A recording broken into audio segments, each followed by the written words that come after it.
नमस्कार, news capital express में आपका स्वागत है। मैं हूं आपके साथ दीप्ति। शुरुआत करते हैं खास खबर के साथ। कांग्रेस अपनी राजनीति रोटी सेकने और पद बचाने के लिए सरकार की नीतियों का विरोध करते हैं।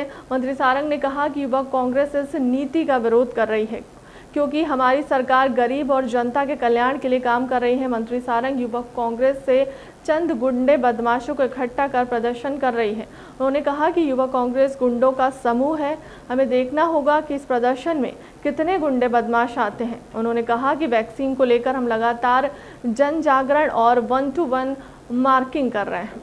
मध्य प्रदेश में विगत 24 घंटे में हमने लगभग 5000 टेस्ट किए हैं, जिसमें 30 पॉजिटिव आए हैं। अब टोटल मिलाकर मध्य प्रदेश में 200 एक्टिव केस हैं।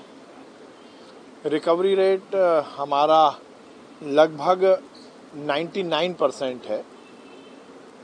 पॉजिटिविटी रेट 1% से भी कम है, 0.55% है। स्थिति नियंत्रण में है, पर यह बात सही है कि हम सबको कोरोना प्रोटोकॉल का तो ध्यान रखना ही चाहिए। बहुत केसेस में इजाफा नहीं है, हर स्थिति पर हम नज़र रखे हुए हैं। वैक्सीनेशन ड्राइव लगातार हम चला रहे हैं और ये सुनिश्चित कर रहे हैं कि लोगों को समय से वैक्सीन लग सके।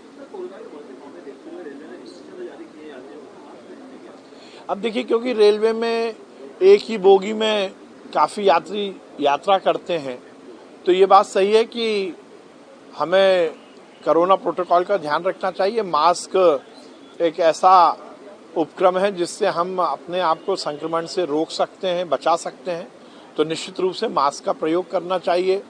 बिना बात के हम भीड़ इकट्ठी ना करें, सोशल डिस्टेंसिंग का पालन करें, ये तो अपेक्षित है ही। पर उसके साथ साथ ये भी सुनिश्चित हम करें कि हम वैक्सीन जरूर लगवाएं। वैक्सीन कोरोना की लड़ाई का सबसे कारगर हथियार है।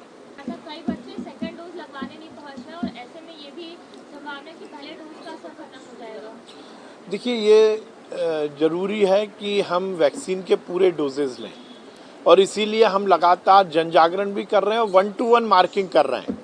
जिन बच्चों को पहला डोज लगा है उनके पेरेंट्स को हम समय से सूचना दे रहे हैं और उनसे ये निवेदन कर रहे हैं कि वो समय से दूसरा डोज लगवाएं। ये बात बिल्कुल सही है कि जब तक हम दोनों डोज के कवरेज में नहीं आते तब तक हमें वैक्सीन का पूरा असर नहीं होता। तो मैं तो निवेदन यही करूंगा कि सभी लोग जो भी एलिजिबल हैं वो दोनों डोज लगवाएं, बच्चों को भी दोनों डोज लगवाएं। और अब लगभग देश भर में लगभग 190 करोड़ लोगों को डोजेज लग चुके हैं, किसी को कोई दिक्कत नहीं आई है। तो इसलिए 190 करोड़ डोजेज लगने के बाद भी यदि हमें इस बात का डर हो कि वैक्सीन से कोई गलत प्रभाव तो नहीं पड़ेगा, तो मुझे लगता है इसकी ज़रूरत नहीं है। सभी को दोनों डोज लगवाने चाहिए। अब देखिए, युवक कांग्रेस हो या कांग्रेस का कोई भी घटक हो, अपनी राजनीतिक रोटी सेकने के लिए और अपने पद बचाने के लिए इस तरह की बातें करते हैं। किस योजना का और नीति का विरोध कर रहे हैं? इस नीति का विरोध कर रहे हैं कि हम गरीब को मकान दे रहे हैं?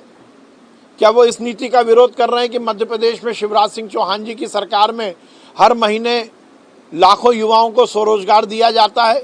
क्या युवक कांग्रेस इस बात का विरोध कर रही है कि हम संबल योजना के तहत गरीब के घर में हरियाली और खुशहाली पहुंचा रहे हैं? क्या युवक कांग्रेस इस बात का विरोध कर रही है कि हम लाडली लक्ष्मी योजना का दूसरा योजना लेके आए हैं और उसमें लाडली लक्ष्मी के हायर एजुकेशन तक की हमने व्यवस्था की है?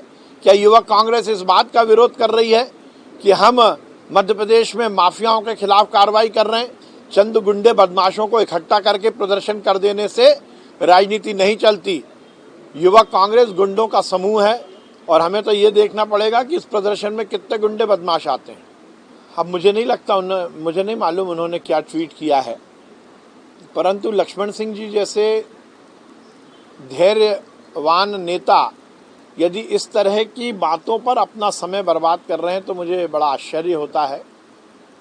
ज्योतिरादित्य सिंधिया जी मध्य प्रदेश के और देश के वो नेता हैं जिन्होंने जनता के बीच में जनता की सेवा करने का काम किया।